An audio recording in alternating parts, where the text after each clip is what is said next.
We are here today again to look at the medium term plan for 2023-2028, and it is started 2008, again gearing towards 2030 vision.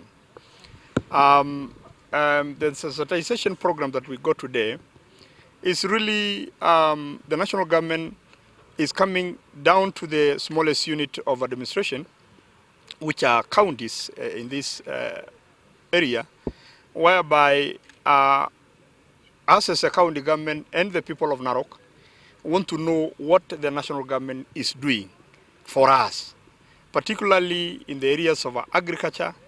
We have looked at how are we helping our farmers in terms of subsidized fertilizers, seeds, and also the infrastructure.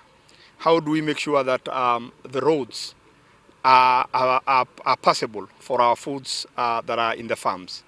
The same thing applies to milk. For a long time, Narok County has been crying of the low prices for milk. Particularly right now we are selling a liter at 30 shilling. How do we add value? And again, through the national government, we want to build what we call milk industry here, so that we process and add value here in the county. The same thing applies to meat industry. How do we make sure that the livestock industry, we process all our raw materials here instead of taking our raw materials to Nairobi or Dagoretti to be processed? Again, that is another area that we can create employment. Also, today, we have also been told what exactly is the national government doing in terms of tourism industry. The tourism industry, of course, Masai Mara is here in Narok, and we wanted to hear from the national government, how do we increase the numbers? Because again, that will also create employment among our youth. The other areas that we are really happy to hear from the government is the Mamamboga. The Mamamboga have all along cried about having very poor conditions, working conditions. And today we are happy to announce that the national government, through this plan, have built 10 modern markets, starting from Susua, Ntulele. Here in Narok, we have just handed over the site today of 375 million shilling to build a modern market for our Mamamboga here in Uhuru Market. The same thing applies to Wasongiro, Ololulunga, two in Emurua Digir, and then another one in Kilgoris. Again, what are we trying to do? We are trying to make sure that the Mamamboga that we have been talking about also have a decent place of working.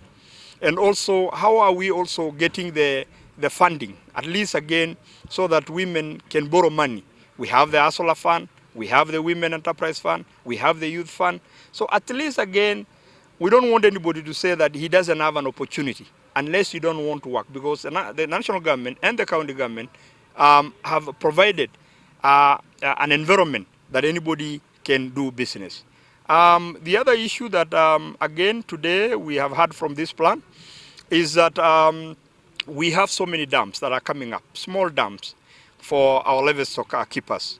At least for the dry areas, particularly, in Narok West, South, and part of Mosiro Ward, they will be getting these dams. These dams will help our farmers, at least for their water. Remember, those regions are very dry. Sometimes when we don't have rains, they lack where they can, the animals can get the water. So we want to thank the national government for this plan.